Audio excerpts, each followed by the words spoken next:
तो hi friends, चलिए start करते हैं। क्या स्टार्ट करने वाले हैं अभी? देखिए, हम स्टार्ट करेंगे मैग्नेटिज्म। क्या स्टार्ट करने वाले हैं? मैग्नेटिज्म, ठीक है। और इसके पहले जो फिजिक्स के 6 चैप्टर थे, सॉरी 5 चैप्टर जो थे, लगभग पाँचों चैप्टर मैंने सब कंप्लीट कर लिए। 5 चैप्टर तो कंप्लीट हो चुके हैं, ये छठवां है। पूरे 7 चैप्टर थे फिजिक्स में। इसके बाद मॉडर्न फिजिक्स स्टार्ट होगा, ठीक है। और एक बात जानिए, इसमें क्या क्या पढ़ने वाले हैं आज हम जितना टॉपिक लिखा है इसके बारे में हम क्वेश्चंस करने वाले हैं। और यहाँ पे जो लिखा है फार्मूला फॉर मैग्नेटिक फोर्स, इसी को बोलते हैं लॉरेंज लॉ। क्या बोलते हैं? Lorentz law.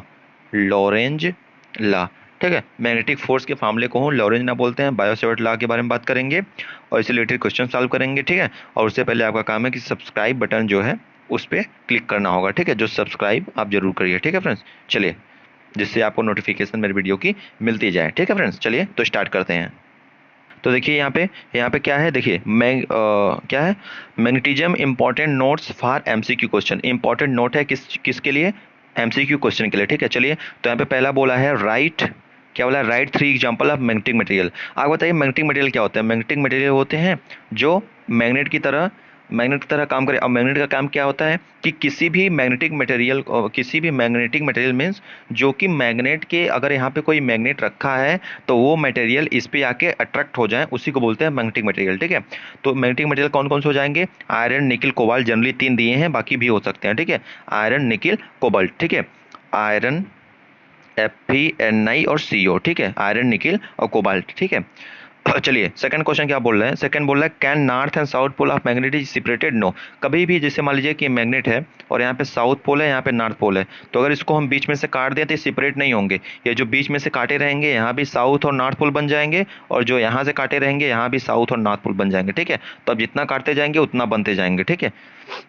चलिए, तो देखिए मैग्नेटिक फील्ड का डिफिनेशन क्या है? मैग्नेटिक फील्ड का डिफिनेशन हो जाएगा region near the magnet on which a compass needle experiences torque in a certain direction। जैसे मान लीजिए कि ये मैग्नेट है, ठीक है।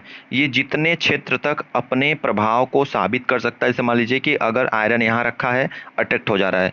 आयरन यहाँ रखा है, अट्रैक्ट हो जा रहा है, लेकिन अगर आयरन यहाँ रखा है तब अट्रैक्ट नहीं हो पा रहा है, तो इसका कहने का मतलब इसका जो मैग्नेटिक फील्ड है बस यहीं तक है, ठीक है। इसका मैग्नेटिक फील्ड यहीं तक है, इसके बाहर नहीं है।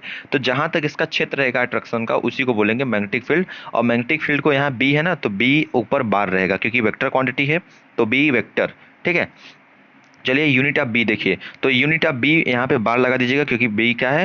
वेक्टर क्वांटिटी है। और इसका क्या हो जाएगा? तो मैग्नेटिक फील्ड का जो ऐसा यूनिट होता है टेस्ला होता है। क्या होता है? टेस्ला। टेस्ला होता है। और एक चीज़ ध्यान दीजिएगा, टेस्ला को हम लिख सकते हैं न्यूटन पर एम्पियर मीटर, ये भी लिख सकते हैं न्यूटन पर एम्पियर मीटर। और एक चीज़ और ध्यान दीजिए कि एक टेस्ला बराबर होता है 10⁴ गास। और गास भी क्या है?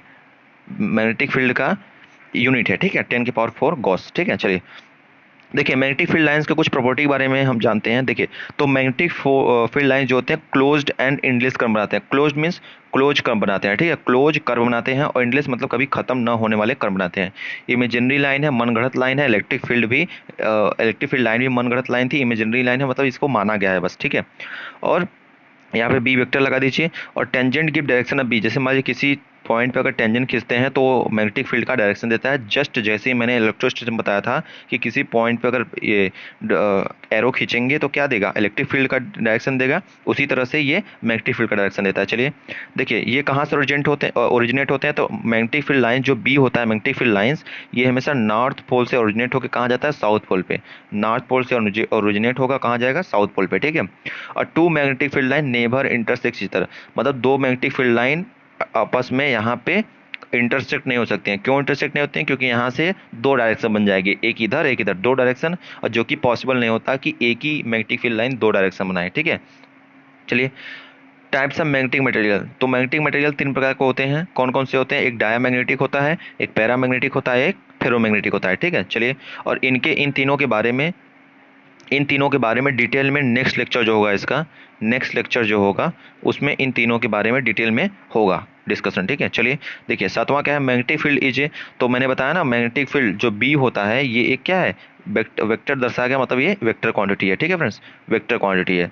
चलिए, अब देखते हैं force on moving q naught in B, मतलब अगर कोई चार्ज क्यू नॉट मूव कर रहा है किसमें, बी, मतलब बी लिखा है मतलब मैग्नेटिक फील्ड लाइन में, अगर मैग्नेटिक फील्ड लाइन में कोई क्यू नॉट चार्ज मूव कर रहा है तो उस पर लगने वाला फोर्स क्या हो जाएगा, तो उसके लगने वाला फोर्स हो जाएगा F is equal to q naught, तो बाहर हो जाएगा भी क्या है, वेलोसिटी उसकी कितनी होनी चाहिए, और स्टार लगा है मतलब यहाँ पे मल्टीप्लाई, और बी, उस बी को मल्टीप्लाई कर देंगे, मतलब एफ बराबर q naught v into B, ठीक है, q naught v into v, समझ में आ गया, ठीक है।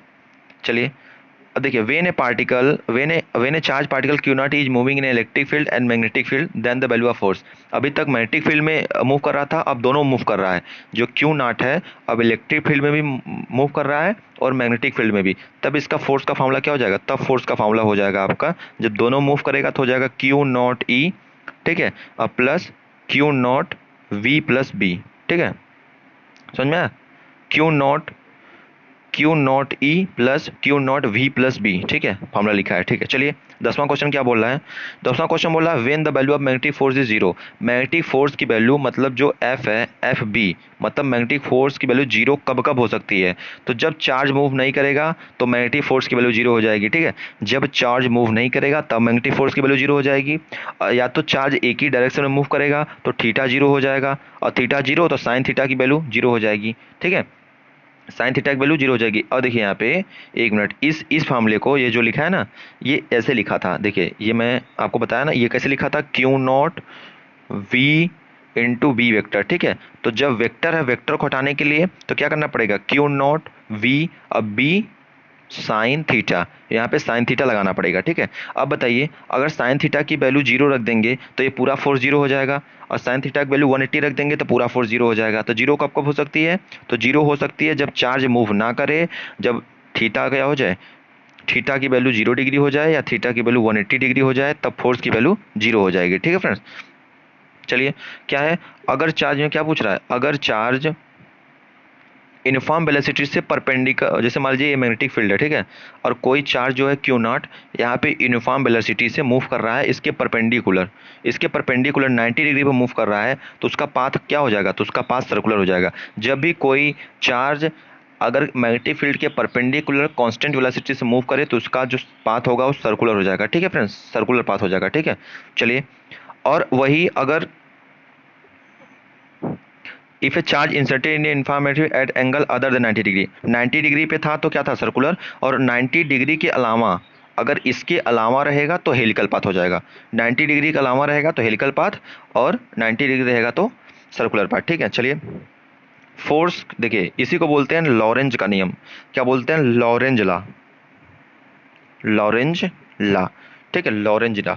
चलिए देखिए क्या बोल रहा है यहाँ पे बोल रहा है कि force on a current carrying conductor placed in a B, अगर किसी करंट करेंग कंडक्टर को, जैसे मान लीजिए कि ये कंडक्टर है जो कि करंट कैरी करता है, ठीक है, इसको मैग्नेटिक फील्ड में डाला जाए, जो मैग्नेटिक फील्ड बी है उसमें अगर डाला जाए तो इस पर लगने वाले फोर्स का फॉर्मूला क्या हो जाएगा, इस पर लगने वाला फोर्स हो जाएगा एफ इज इक्वल टू आई, ठीक है, आई एल इंटू बी है तो मतलब आई बी एल, और यहाँ बी वेक्टर था इसलिए वेक्टर को हटाने के लिए क्या करना पड़ता है, तो साइन थीटा को मल्टीप्लाई करना पड़ता है, तो आई बी एल साइन, और थीटा देखिए लिखा है, ये थीटा, थीटा को लिख देंगे साइन थीटा, ठीक है। तो लॉरेंज का जो नियम था उसके बेस पे फार्मूला क्या बन जाएगा, उसके बेस पे फार्मूला बनेगा F is equal to I B L sine theta, ठीक है फ्रेंड। चलिए देखिए, torque on a current carrying loop, torque की वैल्यू क्या हो जाएगी, मतलब टाउ की वैल्यू क्या हो जाएगी, जब कोई current carrying loop, current carrying conductor या करंट कैरिंग लूप अगर मैग्नेटिक फील्ड में घुसाया जाता है तो उस पर लगने में टॉर्क की वैल्यू क्या हो जाएगी, उस पर लगने में टॉर्क की वैल्यू हो जाएगी I A B sine theta, ठीक है, I A B sine sine theta. और एक बात ध्यान दीजिएगा, यहाँ पे ए एरिया है, बी क्या है मैग्नेटिक फील्ड, आई क्या है करंट, और साइन थीटा एंगल है, ठीक है। अगर यही एन टर्न्स होंगे, यहाँ पे एक टर्न की बात की गई थी, एन टर्न्स होंगे तो वैल्यू क्या हो जाएगी, कुछ नहीं, N I A B sine theta, ठीक है फ्रेंड्स। चलिए direction of B can be determined by, तो बी का जो मैग्नेटिक फील्ड का डायरेक्शन था वो किस किस रूल द्वारा डिटरमाइन किया जा सकता है, तो right hand thumb rule, right hand thumb rule, ठीक है, RST rule, right hand thumb rule, ठीक है। चलिए यहाँ पे बायो सावर्ट लॉ देखते हैं, कौन सा लॉ, बायो सावर्ट लॉ, मतलब magnetic field due to current element, उसी को बोलते हैं बायो सावर्ट लॉ, ठीक है, magnetic field due to current element उसी को बोलते हैं बायो सावर्ट लॉ। चलिए देखिए इसको अच्छे समझ लेते हैं, पहले इसका एक फिगर बना लेते हैं फिर आपको समझाते हैं। देखिए जैसे मान लीजिए ये कोई करंट कैरिंग लूप है, ठीक है, और उसके बाद यहाँ पे ये एंगल थीटा, कौन सा एंगल, ये थीटा हो गया, ठीक है फ्रेंड्स। और देखिए यहाँ पे हम छोटा सा लेंगे, देखिए ये आर वेक्टर इसे मान लेते हैं, और ये क्या जा रहा है, ये मैग्नेटिक फील्ड है, ठीक है, जो पाई जा रहा है ये मैग्नेटिक फील्ड हो गया, ठीक है। और उसके बाद यहाँ पे ये आई जा रहा है, ठीक है, लेकिन हम थोड़े के लिए मानते हैं ना, ये इस थोड़े के लिए इसमें कितना करंट जाएगा, आई डी एल, कितना, आई डी एल, ठीक है, इतना मान लेते हैं। अब देखिए इसका जो फार्मूला बन के आएगा, इसका फार्मूला बन के आएगा जो होगा वो होगा डीवी। डीवी मीन्स छोटे के लिए, डीबी मीन्स छोटे के लिए, छोटे जगह के लिए, तो आइडियल है। देखिए तो इसका हो जाएगा म्यू नॉट अपान 4 पाई, क्या हो जाएगा, mu naught upon 4 pi I d l sine theta by r square. Biot Savart law यही है, ठीक है, मैं फिर से लिखूंगा तब आपको समझ में आएगा अच्छे से। तो बायो सेवर्ट लॉ क्या है, ये हो जाएगा d B is equal to mu naught upon 4 pi I d l sine theta, ठीक है, बाई आर स्क्वायर। आर क्या है, जो मैंने बताया था ऐसे खींच के, जो यहाँ पे आर था वो आर है, ठीक है। आई डी एल, डी एल क्या है, छोटा सा जो लेंथ लेंगे वो डी एल है, करंट कितना जा रहा है वो ले लेंगे, और म्यू नॉट अपन 4 पाई, ठीक है, ये कांस्टेंट है, ठीक है, और इसकी वैल्यू पूरे की वैल्यू होती है 10⁻⁷, ठीक है फ्रेंड, 10⁻⁷, इन पूरे की वैल्यू होती है 10⁻⁷, इसी को बोलते हैं बायो सेवर्ट लॉ, ठीक है। चलिए देखिए direction of dB in bio Savart law, जो अभी फार्मूला लिखे हो उसमें जो डीबी का डायरेक्शन है वो किस रूल द्वारा दिया जा सकता है, तो दो रूल द्वारा, एक राइट हैंड थंब रूल, एक right hand palm rule, right hand thumb rule से, एक राइट हैंड पाम रूल से, ठीक है। चलिए देखिए relation between E and B for moving charge, E and B के बीच में रिलेशन क्या होता है, लेकिन इससे पहले मैं एक चीज़ और बताता हूँ। आप बताइए कि म्यू नॉट एप्सिलॉन नॉट और सी में क्या रिलेशन है, मतलब स्पीड ऑफ लाइट और म्यू नॉट सी नॉट में क्या रिलेशन है। तो आप देखिए इसको याद रखिएगा कि जो स्पीड ऑफ लाइट होता है वो बराबर होता है किसके, अंडर रूट में म्यू नॉट एप्सिलॉन नॉट के, ठीक है। या इसको ऐसे भी लिख सकते हैं, इसको सी स्क्वायर कर देंगे यहाँ पे, तो यहाँ से ये रूट कट जाएगा, ठीक है फ्रेंड्स, तो आप याद रखिएगा। चलिए अब यहाँ पे ई और बी में रिलेशन बता दीजिए, तो ई और बी में क्या रिलेशन होता है, तो बी वेक्टर बराबर होता है, बी वेक्टर बराबर होता है 1/c², और सी स्क्वायर की वैल्यू क्या होती है 1/म्यू नॉट एप्सिलॉन नॉट, ठीक है। और यहाँ पे मल्टीप्लाई करेंगे किससे, v इंटू ई से, और ये दोनों वेलोसिटी और इलेक्ट्रिक फील्ड दोनों वेक्टर क्वांटिटी हैं, तो ये हो गया इसके बीच में रिलेशन, ठीक है फ्रेंड्स। किसके किसके बीच में, 1/c² v इंटू ई और बी के बीच में रिलेशन। चलिए बी का जो डायमेंशन फार्मूला होता है वो क्या बता सकता है क्या, कि बी का डायमेंशन फार्मूला क्या हो सकता है, बताइए। मैग्नेटिक फील्ड का डायमेंशन फार्मूला क्या होता है, देखिए मैग्नेटिक फील्ड का डायमेंशन फार्मूला होता है, आप ध्यान से नोट कर लीजिएगा।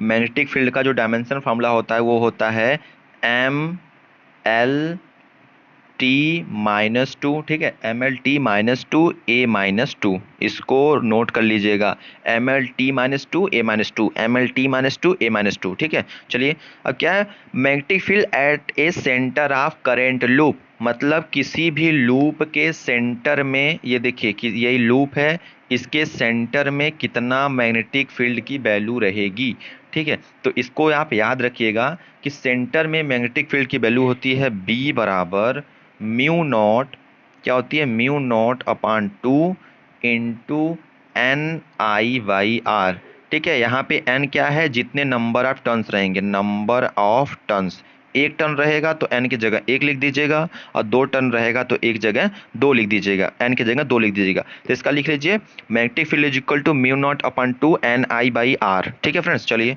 अब देखिए B at a point r distance due to long straight carrying conductor, जैसे मान लीजिए कि अब यहाँ पे क्या होगा, ये मान लीजिए यहाँ पे कोई P है, यहाँ पे आपको क्या निकालना है, मैग्नेटिक फील्ड की वैल्यू निकालनी है, यहाँ पे मैग्नेटिक फील्ड निकालनी है, इसको R बोल देंगे, ठीक है। और यहाँ से करंट जा रहा है, ठीक है, यहाँ से करंट जा रहा है। अब बताइए इसमें कितना हो जाएगा आपका B का वैल्यू, तो यहाँ पे B का वैल्यू हो जाएगा म्यू नॉट अपान 4 पाई, ठीक है, म्यू नॉट अपान 4 पाई 2/R, 2/R। अगर आप इसको फिर से करेंगे तो यहाँ से 2 से 2 कट जाएगा, तो क्या हो जाएगा म्यू नॉट अपान 2 पाई, ठीक है, I/R, ठीक है फ्रेंड्स। चलिए देखिए अब आप कंफ्यूज मत होइएगा, एक चीज़ में आप कंफ्यूज मत होइएगा कि देखिए जो सेंटर पे था, उसका फार्मूला होता है म्यू नॉट अपान 2 NI/R। और जो r डिस्टेंस दूर रहेगा उसका फार्मूला होता है म्यू नॉट अपॉन 2 पाई। देखिए mu naught upon 2 pi I by r. ठीक है फ्रेंड्स, चलिए देखिए 22वां क्वेश्चन क्या पूछ रहा है, force between two current carrying parallel conductor. दो पैरेलल कंडक्टर के बीच में फोर्स कितना लगेगा। ठीक है, दो पैरेलल कंडक्टर के बीच में फोर्स कितना लगेगा। जैसे मान लीजिए ये पैरेलल दो कंडक्टर है, इनके बीच में फोर्स की वैल्यू बताइए। तो इनका डिस्टेंस r मान लेते हैं। ठीक है, r मान लेते हैं, और ये इधर F1 लगाएगा और ये इधर क्या लगाएगा, F2 लगाएगा। ठीक है, ये तो पता है आपको। ठीक है, यहाँ मान लीजिए कि यहाँ मैग्नेटिक फील्ड B1 है। ठीक है, और B1 है, यहाँ पे क्या है, यहाँ पे मैग्नेटिक फील्ड B2 है। ठीक है, उसके बाद यहाँ पे करंट I1 जा रहा है और यहाँ पे करंट I2 जा रहा है। ठीक है, अब चलिए यहाँ पे बताइए क्या होगा। यहाँ जो वैल्यू होगी मैग्नेटिक फील्ड की हो जाएगी B बराबर, क्या हो जाएगी, B बराबर, फोर्स बताना है लेकिन पहले मैग्नेटिक फील्ड देखिए, mu naught upon 4 pi 2I1 by r. ये मैग्नेटिक फील्ड पहले जगह खो गया। इसी तरह आप निकालेंगे mu naught upon 2 pi 2I2 by r, पहले I1 का फिर I2 का। इतना निकालने के बाद जो मैग्नेटिक फोर्स की वैल्यू आएगी, तो सीधा मैं मैग्नेटिक फोर्स की वैल्यू आपको बता रहा हूँ। तो जो F1 की वैल्यू आ जाएगी, F1 की वैल्यू आएगी म्यू नॉट अपॉन 4 पाई, जिसकी वैल्यू आपको मालूम है 2I1 I2 L by r. ठीक है friends, 2I1 I2 L by are. और इसी का F1 is equal to F2, दोनों की वैल्यू सेम आएगी। जितना वैल्यू F1 की रहेगी उतना वैल्यू F2 की रहेगी। तो इसका फॉर्मूला क्या हो जाएगा, F1 is equal to F1 और यहाँ पे इज इक्वल टू F2 कर लीजिए, मतलब दोनों का वैल्यू सेम है। F1 is equal to F2 is equal to mu naught upon 4 pi 2I1 I2 L by r. ठीक है फ्रेंड्स, चलिए 13वां क्या है, parallel conductor with currents the same direction. जब पैरेलल कंडक्टर में करंट दोनों सेम डायरेक्शन में हो, ठीक है, तो अट्रैक्ट करेंगे, क्या करेंगे, अट्रैक्ट। और दोनों अपोजिट डायरेक्शन में हो तो रिपेल करेंगे। ठीक है फ्रेंड्स, सेम डायरेक्शन में अट्रैक्ट करेंगे। जब पैरेलल कंडक्टर में जो करंट होंगे अगर वो सेम डायरेक्शन में है तो अट्रैक्ट करेंगे, अपोजिट डायरेक्शन में है तो रिपेल करेंगे। ठीक है, चलिए सोलेनाइड में नॉर्थ एंड साउथ पोल का डायरेक्शन बताइए। सोलेनाइड जो होता है उसमें नॉर्थ पोल और साउथ पोल का डायरेक्शन बताइए। तो नॉर्थ पोल में इसका जो डायरेक्शन होगा वो एंटी क्लॉकवाइज होगा, मतलब जिस डायरेक्शन में क्लॉक घूमता है इस डायरेक्शन में उसके उल्टा हो जाएगा। ठीक है फ्रेंड्स, चलिए, और साउथ पोल में क्लॉकवाइज, नॉर्थ पोल में एंटी क्लॉकवाइज, साउथ पोल में क्लॉकवाइज। चलिए तो बताइए be inside a current carrying solenoid. Solenoid के अंदर बी की वैल्यू कितनी हो जाएगी, तो सोलेनाइड के अंदर बी की वैल्यू हो जाएगी B is equal to mu naught N I. I क्या है करंट, एन क्या है नंबर ऑफ टर्म जितने सोलेनाइड में होंगे, और म्यू नॉट अपन 4 पाई की वैल्यू होती है क्या, 10⁻⁷। ठीक है, तो यहाँ से म्यू नॉट की वैल्यू हो जाएगी 4 पाई इंटू 10⁻⁷। ठीक है फ्रेंड्स, चलिए unit of magnetic flux. Magnetic flux का यूनिट क्या होता है, वेबर होता है। क्या होता है, मैग्नेटिक फ्लक्स की जो यूनिट होती है वेबर होता है। वेबर बोल दीजिए या फिर बोल दीजिए टेस्ला मीटर स्क्वायर। ठीक है, टेस्ला मीटर स्क्वायर या वेबर। ठीक है फ्रेंड्स, एक और होती है इसकी यूनिट ध्यान रखिएगा, न्यूटन मीटर पर एम्पियर। न्यूटन मीटर पर एम्पियर, वेबर या टेस्ला मीटर स्क्वायर, तीनों लिख सकते हैं। ठीक है, चलिए व्हेन मैग्नेटिक फ्लक्स लिंक्ड, और देखिए व्हेन मैग्नेटिक फ्लक्स लिंक्ड और passing through any coil changes current is induced. मतलब जब भी मैग्नेटिक फ्लक्स कॉइल में चेंज होगा तो उसमें इंड्यूस्ड करंट उत्पन्न होता है। कर मतलब जब भी मैग्नेटिक फ्लक्स जो होता है वो कंडक्टर में चेंज होगा तो वहाँ पे करंट उत्पन्न हो जाता है। तो इसको क्या बोलते हैं, इलेक्ट्रोमैग्नेटिक इंडक्शन। क्या बोलते हैं, इलेक्ट्रोमैग्नेटिक इंडक्शन। क्या बोलते हैं, इलेक्ट्रोमैग्नेटिक इंडक्शन, याद रखिएगा इलेक्ट्रोमैग्नेटिक इंडक्शन। ठीक है, तो in EMI when charge in magnetic flux does not take place the induced current. चलिए देखिए क्या क्वेश्चन बोल रहा है, in EMI when charge in magnetic flux does not take place the induced current will be minimum. ठीक है, अगर electromagnetic induction में जब चार्ज मैग्नेटिक फ्लक्स ना लिए हो, जैसे the charge in magnetic flux does not take place, मतलब मैग्नेटिक फ्लक्स में जब चार्ज ना हो तो उसमें जो करंट होगा मिनिमम होगा, जब होगा तो मैक्सिमम होगा। ठीक है, डायरेक्शन ऑफ इंड्यूस्ड करंट, जो इंड्यूस्ड करंट होगा इलेक्ट्रोमैग्नेटिक इंडक्शन में वो किसके द्वारा मतलब पता चलेगा कि हाँ इंड्यूस्ड करंट है।